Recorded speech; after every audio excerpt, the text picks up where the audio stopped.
The can-can is a high-energy and physically demanding music hall dance, traditionally performed by a chorus line of female dancers who wear costumes with long skirts, petticoats, and black stockings.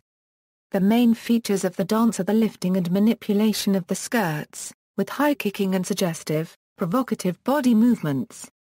The Infernal Galop from Jacques Offenbach's Orpheus in the Underworld is the tune most associated with the can-can.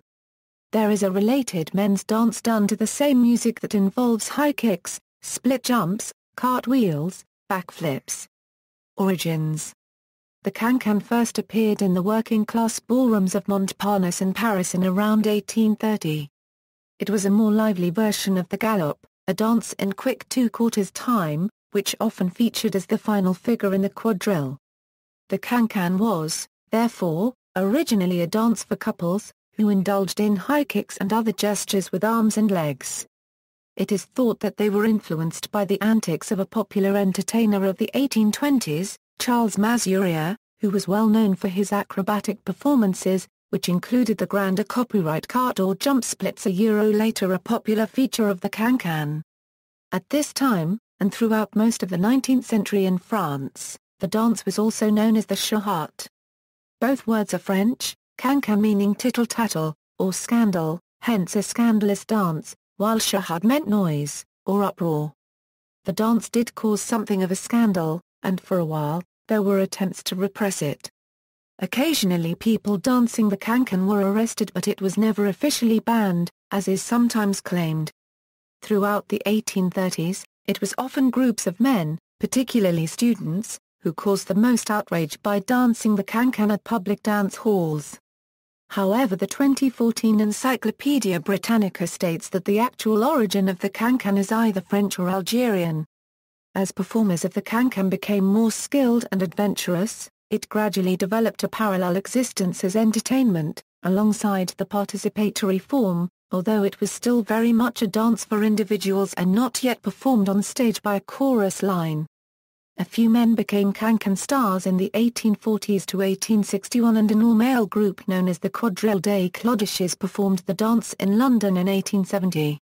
But women performers were much more widely known in this period. They were mostly middle-ranking courtesans, and only semi-professional entertainers, unlike the dancers of the 1890s, such as La Goulou and Jane Avril, who were highly paid for their appearances at the Moulin Rouge and elsewhere. The female dancers of the Second Empire and the fin de siècle developed the various can-can moves that were later incorporated by the choreographer Pierre Sandrine in the spectacular French can-can, which he devised at the Moulin Rouge in the 1920s and presented at his own Bal to Bayron from 1928. This was a combination of the individual style of the Parisian dance halls and the chorus line style of British and American music halls.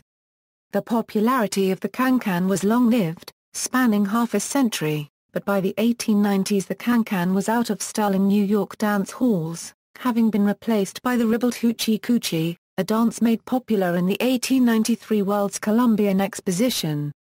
Performance. The can-can is danced in February 4th time, and is now usually performed on stage in chorus line style. In France in the 19th century the can-can remained a dance for individual entertainers, who performed on a dance floor. In the United Kingdom, the United States and elsewhere, the can-can achieved popularity in music halls, where it was danced by groups of women in choreographed routines. This style was imported into France in the 1920s for the benefit of tourists, and the French can-can was born a highly choreographed routine lasting 10 minutes or more, with the opportunity for individuals to display their specialities. The main moves are the high kick or battement, the rond de jambe, the port dame, the cartwheel and the grander copyright cart. It has become common practice for dancers to scream and yelp while performing the can-can, but this is by no means essential. There is also a men's can-can that uses the battement, along with backflips, cartwheels, and splits. It is intended to be a display of athletic ability. Perception. The can-can is now considered a part of world dance culture, including sensual dances, and often the main feature observed today is how physically demanding and tiring the dance is to perform, but it still retains something of an erotic connotation for many. When the dance first appeared in the early 19th century, it was considered little more than a scandalous activity that young people indulged in, similar to how rock and roll would be perceived later in the 1950s. In the mid-19th century, when the dance was emerging from the working-class dance halls into the mainstream, it was thought to be extremely inappropriate by respectable society. In the late 19th and early 20th centuries, the can-can was viewed as much more erotic because the dancers made use of the extravagant underwear of the period, and the contrasting black stockings. They lifted and manipulated their skirts much more, and incorporated a move sometimes considered the most cheeky and provocative Euro bending over and throwing their skirts over their backs, presenting their bottoms to the audience. The Moulin Rouge dancer La Goulue was well known for this gesture, and she had a heart embroidered on the seat of her drawers.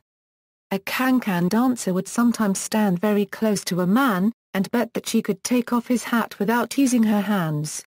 When he took the bet, she would execute a high kick that would take off his hat Euro, and give him a quick look at her underwear while she was at it. It was also a warning that anyone taking unwanted liberties with a dancer could expect a kick in the face. It is not true that the can-can was ever frequently danced without drawers. This mistaken belief has taken root probably because when the can-can first appeared in working-class dance halls in the 1830s, drawers were not a standard item of underwear. They were adopted in the 1850s because of the advent of the hoop skirt or crinoline. Initially drawers were of the open type, being essentially two tubes of material, one for each leg, and this is perhaps another reason for the myth.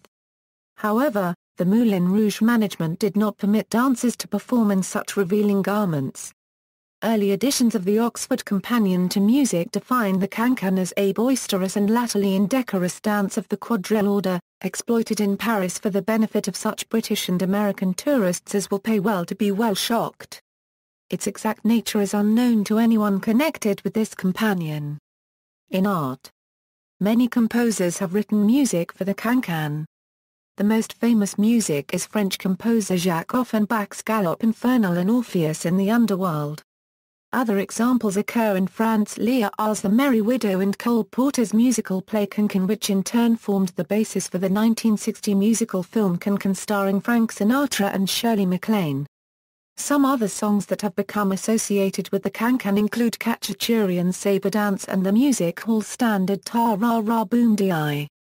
The can-can has often appeared in ballet, most notably La Copyright Ernide Bassine's La Boutique Fantasque and Gore registered trademark Ta Copyright Parisienne, as well as The Merry Widow. A particularly fine example can be seen at the climax of Jean Renoir's 1954 film French Can-Can. Also the can-can in The Dance of the Hours from the opera La Gioconda by Amica Ponchielli. French painter Henri de Toulouse-Lautrec produced several paintings and a large number of posters of can-can dancers. Other painters to have treated the can-can as a subject include Georges Seurat, Georges Rouault, and Pablo Picasso. See also, the Roquettes. Notes. References, E.B. Staff, Can-Can, Encyclopaedia Britannica, Encyclopaedia Britannica Online, retrieved November 18, 2010. Further reading, Price, David, Can-Can. A highly illustrated history of the dance, music, paintings, films, with contributions from dancers performing today. External links, Legrand Studio Composers, Can-Can Classics version MP3, 2007 to 6,923,838 Legrand Studio Composers I Love Classics album, published with the permission of the owner of rights.